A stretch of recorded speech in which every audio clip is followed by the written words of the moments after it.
Muhawe ikaze mwe mwese mudukurikira ku rubuga Kubaturwa TV. Mwe abamaze kugaragaza ko mudukurikira ndabashimira byimazeyo. Imana nkorera ibampera umugisha. Mu ndamukanyo y'ubwuzu y'abagaragu b'Imana iboneka mu Filipi igice cyaho cya mbere umurongo wa 2 igira iti: ubuntu bube muri mwe n'amahoro biva ku Mana Data wa twese no ku Mwami wacu Yesu Kristo. Iyi ndamukanyo yigira iyawe hobe. Uyu munsi rero Kubaturwa TV mu gaseke kayo ibafitiye iki? Hari amwe mu magambo Yesu yakoresheje aboneka mu butumwa bwiza bwanditswe na Matayo ibice byaho ni 11 umurongo waho wa 28 kugera 30. Agira ati: mwese abarushye n'abaremerewe nimuze munsange ndabaruhura, mwemere kuba abagaragu banje munyigireho, kuko ndi umugwaneza kandi noroheje mu mutima, namwe muzabona uburuhukiro mu mitima yanyu, kuko kunkorera kutaruhije n'umutwaro wanje utaremereye. Aya ni amagambo Yesu yakoresheje afite icyahatse, ndetse uko bigaragara hari icyo Yesu yashaka kwigisha ku bari bamukurikiye cyangwa se ku bari bafite imitima itaryarya bashaka Imana n'umutima wabo wose. Reka ni mucyo rero turebere hamwe iki nyandiko aho ihuriye n'insanganyamatsiko yacu. Insanganyamatsiko yacu igira iti: nimuze munsange ndabaruhura. Nimuze munsange ndabaruhura. Ubwo Yesu yarari mu nyanja ya Galilaya yomotse, yahuye n'abantu basa nkaho bari bamurindiriye, ngo bari benshi cyane, ngo bari bameze nk'intama zitagira umwungeri. Nuko ngo abagirira impuhwe, arabababarira, atangira kubigisha byinshi. Mu byo yabyigishije yaberetse uburyarya bw'abigisha b'abanyabinyoma b'icyo gihe bari abanditsi n'abafarisayo. Ariko se ni iki yahishuye kuri abo banditsi n'abafarisayo?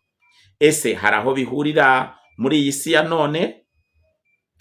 Aba banditsi n'abafarisayo bari bafite intego imwe ikomeye. Intego yabo, ibyo bakoraga ntago byari bishingiye ku byanditswe, bishakiraga indamu gusa, bishakiraga kugwiza mu mifuko yabo. Yesu yarabatahuye, aza no kugirirwa uburyo abagaragaza. Turabisanga mu butumwa bwiza bwanditswe na Matayo ibice byaho 23 umurongo waho wa 4. Dusoma ngo: bahambira imitwaro iremereye idaterurwa, bakayihekesha abantu ku ntugu, ariko ubwabo ntibemera kuba bayikozaho n'urutoki rwabo. Aba banditsi n'abafarisayo bakoraga ibintu bibi. Bafataga ibintu batashoboraga kuba ubwabo bakora, bakabihekesha abayoboke babaga babagannye. Ese muri iki gihe cyacu bimeze bite? Muri iki gihe cyacu usanga abantu bitezweho amaturo, ndetse abantu banakora ibyaha, umuntu ntatinye kubemerera ko ashobora kubasabira Imana imbabazi. Kubasabira Imana imbabazi. Ese nawe ni kubibona? Nimba ubibona nkanjye urahirwa, kuko warangije kumenya abanditsi n'abafarisayo bavugwa, mbese copy paste ihuye neza n'imimerere y'abanditsi n'abafarisayo uko bitwaraga. Nanone aba banditsi n'abafarisayo Yesu amaze kubatahura imitekerereze yabo, yaje kuvuga icyo abantu bagombaga gukora kugira ngo babashe kugira ute, Imana ibashe kugira ute kubana nabo. Ayo magambo tuyasanga mu butumwa bwiza bwanditswe na Matayo ibice byaho 23 umurongo waho wa 2 ndetse no wa 3. Haranditswe ngo: abanditsi n'abafarisayo bicaye ku ntebe ya Mose, nuko rero ibyo bababwira byose mubikore mubiziririze, ariko imigenzo yabo mwe kuyiziririza, kuko ibyo bavuga atari byo bakora. None ni iyihe migenzo bakoraga yari itandukanye n'ukuri gushingiye mu ijambo ry'Imana. Kuba Yesu yarabonye abo bantu basandaye nk'intama zitagira umwungeri, niki cyamuteye kugirira abo bantu impuhwe? Reka twumve icyo ijambo ry'Imana rivuga. Icyo abanditsi n'abafarisayo bashakaga ku bantu babaga babateze amatwi ntago ari ugukizwa, ntago ari ukumenya Imana. Intego yabo yari iyo kwibonera amaturo. Ikimenyimenye ngo ubwabo bafataga imitwaro idaterurwa bakayihekesha abantu ku ntugu.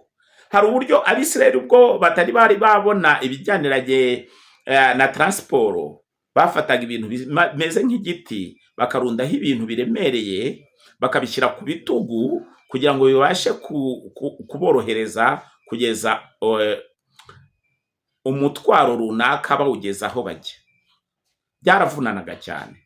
Ibyo rero nibyo Yesu yagereranyije n'icyo abanditsi n'abafarisayo bakoraga.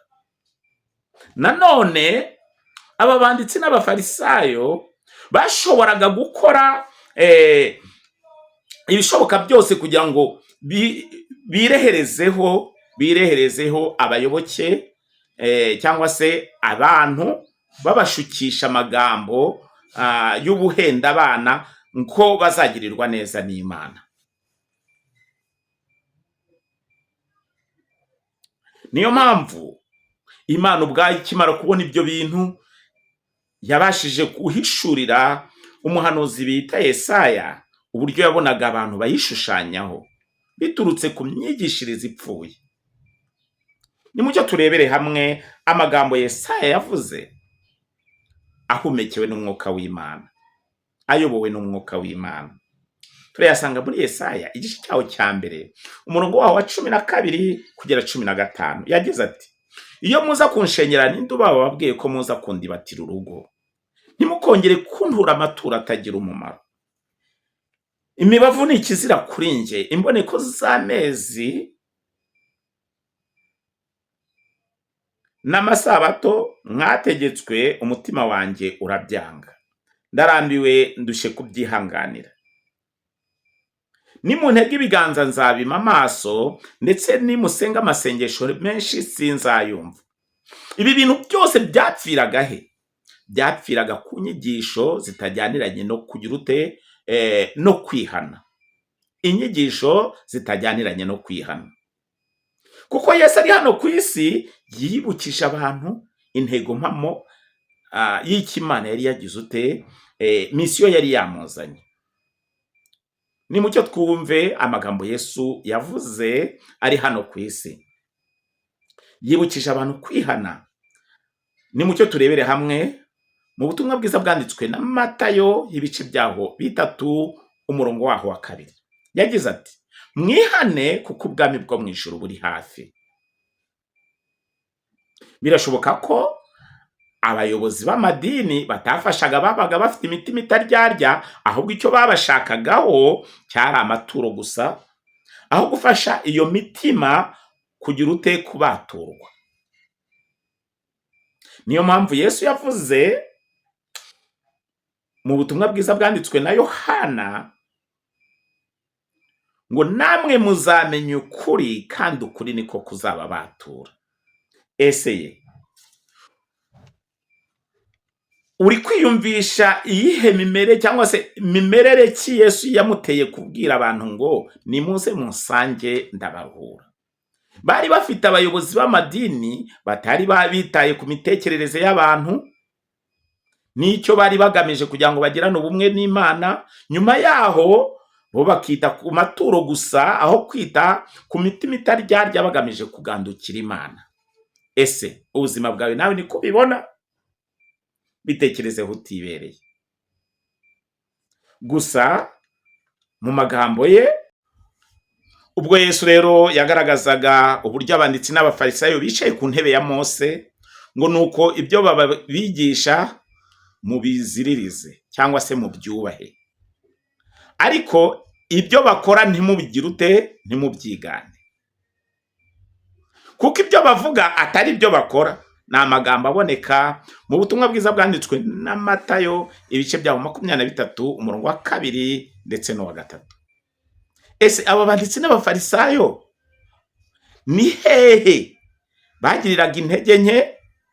Ntabwo bafashaga abantu kwiga ijambo ry'Imana ndetse no kuriziririza, kuko Imana yari yaratanze icyo nakwita intego mpamo cyangwa se umuyoboro wagombaga gufasha abantu bafite imitima itaryarya kuyegera.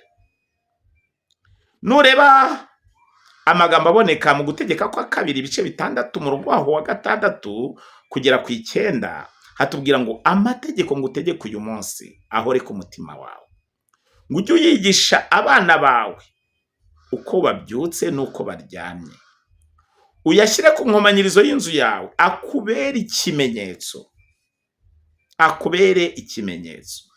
Ayo mategeko yagombaga kugufasha kwegerana n'Imana. Iyo washoboraga kuyakora, kuyaziririza cyangwa se kuyubaha, byagufunguriraga irembo ry'uburuhukiro nyabwo.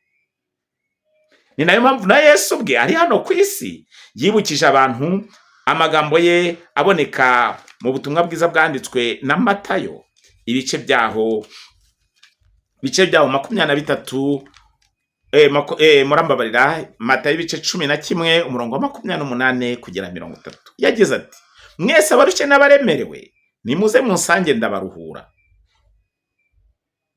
mwemere kuba abagaragu banje, munyigireho, kuko ndi umugwaneza kandi noroheje mu mutima, namwe muzabona uburuhukiro mu mitima yanyu, kuko kunkorera bitaruhije n'umutwaro wanjye utaremereye. Ariko se abanditsi n'abafarisayo bo bakoraga iki cyashoboraga gutuma abantu batisanga mu buruhukiro? Ngo bahekeshaga abantu imitwaro iremereye idaterurwa, ndetse bakabishyira ku ntugu. Icyo gihe bafataga igiti gikomeye bagashyiraho imitwaro, bagahekesha umuntu umutwaro uremereye. Niyo mpamvu Yesu yabonye ibyo basaba abayoboke b'amadini b'icyo gihe, ibyo basabaga bitari bihuye n'umugambi w'Imana, ariko bakifashisha ibyanditswe kugira ngo berekane ko Imana iri mu ruhande rwabo. Ibyo byateye rero Yesu gukomeza agaragaza ububi bw'abanditsi n'abafarisayo, ndetse ubwabo, kuko icyo bari bitayeho yari ukugira ngo babone amaturo, kugira ngo bigwirize mu mifuko yabo. Ibyo byatumye Imana ibarakarira, ndetse ibasha no kohereza umwana wayo. Uyu mwana wayo niyo watinyutse arababwira ati, nimuze munsange ndabaruhura, mwemere kuba abagaragu banje, munyigireho, kuko ndi umugwaneza kandi noroheje mu mutima. Ese ubuzima bwawe bwa buri munsi wubaha Imana ugamije kwigira kuri Yesu? Ese hari itandukaniro ryawe n'abafarisayo ndetse n'abanditsi bo mu bihe bya Bibiliya? Muri iki gihe cyacu usanga abanyamadini bizeza abayoboke babo ko nubwo bakora ibyaha biremereye bashobora gusaba Imana imbabazi, Imana ikagira ute, ikabasha kubabarira. Icyangombwa ni ituro. Ibyo bintu barakubwira ati ihane. Ntubasha kumenya ikitera umuntu gukora ibyaha ngo umufashe ave kumwubwo bubata bwo gukora icyaha, ahubwo wicyo ugamije uri umunyedini ni ukwisabira icyo nakwita ituro gusa. Yemwe ko bisa nk'aho biteye agahinda, ko bisa nk'aho biteye agahinda. Kimwe na Yesu ubwo yari arimo yomoka mu nyanja ya Galilaya, yabashije gusanganira abantu bari bameze nk'intama zitagira umwungeri. Icyo yabafashije, yarababwiye ati nimuze munsange ndabaruhura, kuko ndi umugwaneza. Yesu yabafashije kugira ubumenyi, kumenya icyo Imana ibasaba, kumenya icyo Imana yigisha binyuriye mu ijambo ryayo, ko ari byo byonyine byashoboraga gutuma bafungurirwa irembo yo kwiyunga n'Imana. Yanababwiye neza amagambo aboneka muri Matayo ibice 3 umurongo waho wa 2, agira ati mwihane kuko ubwami bwo mu ijuru buri hafi. Yewe amagambo asa nk'aho ahumuriza, asa nk'aho acyamura Yesu yakoresheje abari bafite imitima itaryarya. Ese ye ntibyari bikwiriye ko bamubera abagaragu cyangwa se abigishwa? Igisubizo ni yego rwose. Nanone kandi Yesu yabashije gufasha abantu bafite imitima itaryarya gukomeza kugira imitekerereze ihuje no kwera. Umuhanuzi Yesaya yigize gukoresha amagambo akomeye ahumekewe n'umwuka w'Imana, umwuka wera, maze arandika. Nimucyo turebere hamwe amagambo aboneka muri Yesaya ibice byaho 35 umurongo waho w'8. Haragira hati kandi hazabaho inzira nyabagendwa, iyo nzira izitwa inzira yo kwera, abanduye imitima ntibazayicamo, abagenzi niyo baba ari abaswa ntibazayiyoba. Iyo nzira niyo Yesu yifuzaga ko abantu bacamo, ibafungurira irembo ryo kwiyunga n'Imana. Niyo mpamvu yaberetse neza ko yari uburuhukiro bwabo.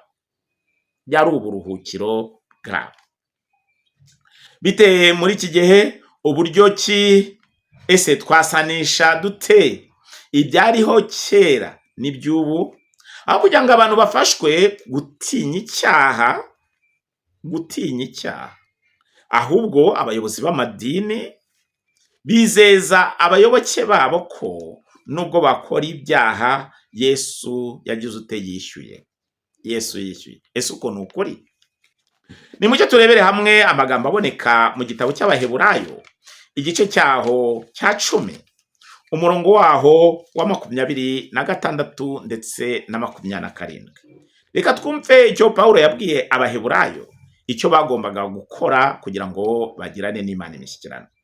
Haranditswe ngo niba dukora ibyaha nkana tumaze kumenya ukuri, ntihaba hagisigaye igitambo cy'ibyaha keretse gutegerezanya ubwoba gucirwaho iteka no gutegereza umuriro w'inkazi uzarya abanzi b'Imana. Byumvikane neza ko ibyaha dukora bitewe n'ubushake, kwizera imbabazi z'Imana bisa nkaho ari ukwishuka. None niki Yesu yibukije abantu bakerenza gukora ibyaha? Yesu yarasobanukiwe ko Data wa twese wo mu ijuru akiranuka. Niyo mpamvu yivugiye amagambo akomeye aboneka muri Luka ibice 16 umurongo w'10 kugera 13. Dusome ijambo ry'Imana. Yagize ati ukiranuka ku cyoroheje cyane abakiranutse no ku gikomeye, kandi ukiranirwa ku cyoroheje cyane abakiraniwe no ku gikomeye. 13. Nta mugaragu ukeza abami babiri, kuko aba ashaka kwanga umwe agakunda undi, cyangwa yaguma kuri umwe agasuzugura undi. Ntimubasha gukorera Imana n'ubutunzi. Tubyumve dute? Ibyaha dukora ntibibasha kutugeza ku rwego rwatuma tubaturwa na Yesu. Ni mucyo rero twisuzuma ubwacu, dukora ibyatuma Uwiteka twishimira nk'uko intego ye iri. Uwiteka duhana umugisha.